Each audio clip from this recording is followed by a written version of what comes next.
Thank you. Shahid भाई, ये जो उस्मान खान वाला एक तजुर्बा हुआ, जिनको पीएसएल की खालिस्तान पीएसएल की कारकर्दगी पर इस सीरीज़ में मौका मिला, उनके हवाले से ये भी बात ज़रूर हो रही है कि शायद इंटरनेशनल क्रिकेट का तजुर्बा उतना नहीं है, जिस वजह से वो उतना ज़्यादा परफॉर्म नहीं कर पाए हैं। आपको क्या फ़र्क लगा है और आपके ख्याल में उनको अभी मज़ीद फिर मौके मिलने चाहिए आगे भी? देखिए, अगर आपने किसी को मौका दिया है तो फिर तो घर तक छोड़ के आना चाहिए, पूरा चांस देना चाहिए। और अच्छा है कि उस्मान को चांस दिया है। नजर आ रही है उसके अंदर कुछ आज शॉट्स वगैरह, मतलब वो लड़का है पॉजिटिव ही खेलता है, लेकिन असल चीज ये है कि इनका परफॉर्म करना जरूरी है ना।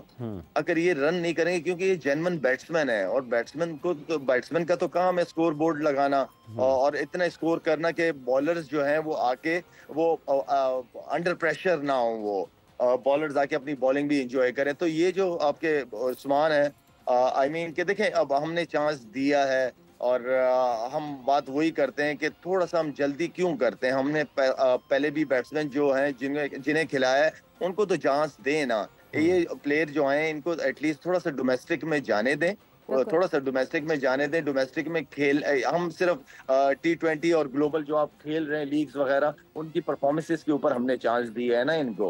लेकिन तरीका जो है वो बनता यही है कि किसी को भी अगर आप कमबैक करा रहे हैं, एटलीस्ट उसको ये पता होना चाहिए कि डोमेस्टिक सीजन खेला है उसने, 4 डे क्रिकेट, 1 डे T20 खेला है, उसके अंदर परफॉर्म किया है। और उसके बाद जब वो प्लेयर आएगा तो वो कॉन्फिडेंस के साथ ही आएगा, वो प्रेशर में नहीं आएगा। उसके पीछे रन्स होंगे तो वो परफॉर्म करेगा। बिल्कुल। और मगर ये कि जो हम इन 5 मैचेस से हम चाह रहे थे लाला कि हमारे सामने एक स्क्वाड आ जाए, एक 11 आ जाए जो हमें पता चल जाए। मतलब अभी मोहम्मद रिजवान इंजर्ड हैं, मोहम्मद रिजवान वापस आते हैं, आजम खान इंजर्ड हैं, क्या वो वापस आएंगे, स्क्वाड का हिस्सा बनेंगे? वो आएंगे तो फिर उस्मान खान की जगह कहाँ बनेगी? क्योंकि उस्मान खान तो अपनी सारी कश्तियां जला के वापस पाकिस्तान आ गए।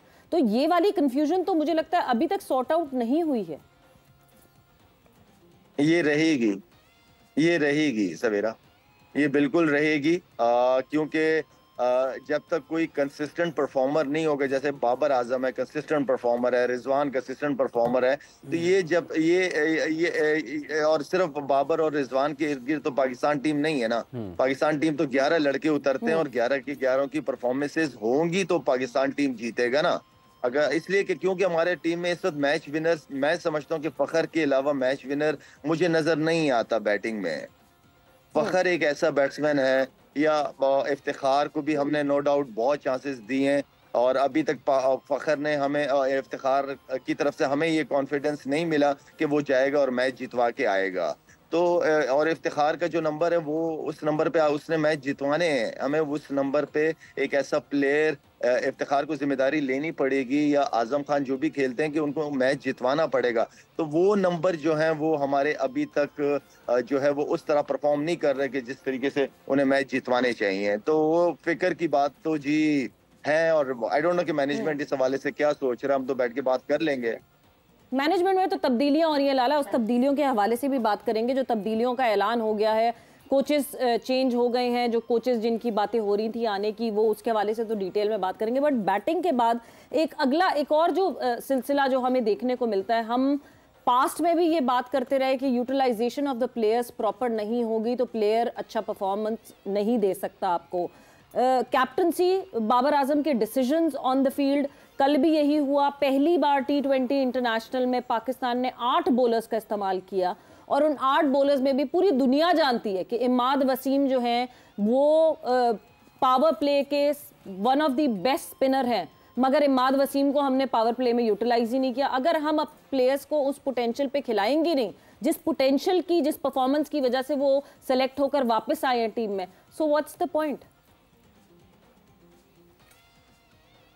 बिल्कुल ठीक है। देखिए, आपके पास ना, बाबर के पास बॉलिंग के अंदर ऑप्शंस बहुत ज्यादा हैं। मेरे ख्याल में उनको सही टाइम पे यूटिलाइज करना असल चीज वो है। और बाबर को जिस तरह पहले भी इस बात को हम कहते आए हैं कि बाबर के डिसीजंस जो हैं वो बहुत ज्यादा इम्पोर्टेंट होंगे। और डिसीजंस के लिए उन जो मैनेजमेंट है उनका भी रोल बहुत ज्यादा इम्पोर्टेंट है कि बाबर के साथ उस चीज को मैनेज करना पड़ेगा।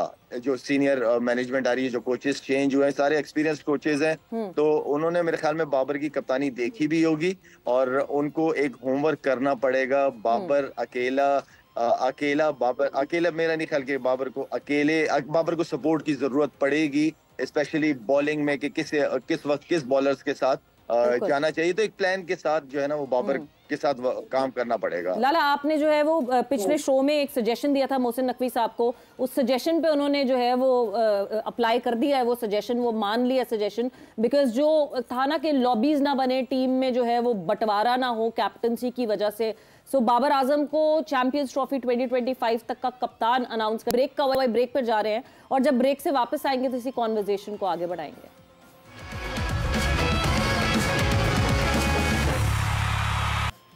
एंड वेलकम बैक टू जोर का जोड़ in conversation with Shahid Khan Afridi. और बात हमारी ऑब्वियसली जो कल सीरीज कंक्लूड हुई है पाकिस्तान वर्सेस न्यूजीलैंड, उसके हवाले से डिस्कशन हो रही है।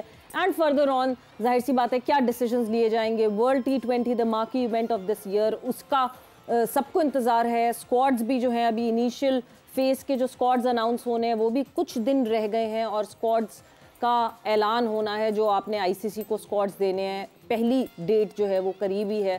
सो उसके हवाले से हमारी डिस्कशन हो रही है। लाला, मूविंग ऑन फर्दर, ब्रेक पे जाने से पहले मैं वो बात करती भी गई थी कि आपने एक सजेशन दिया था मोहसिन नकवी साहब को, the chairman of Pakistan cricket board, कि एक दफ़ा अनाउंस कर दें कि कैप्टन कितने टेन्योर का है, कि ये जो सारी एक कैप्टनसी की गुत्था गुत्थी चली हुई है टीम के अंदर वो ख़त्म हो जाए।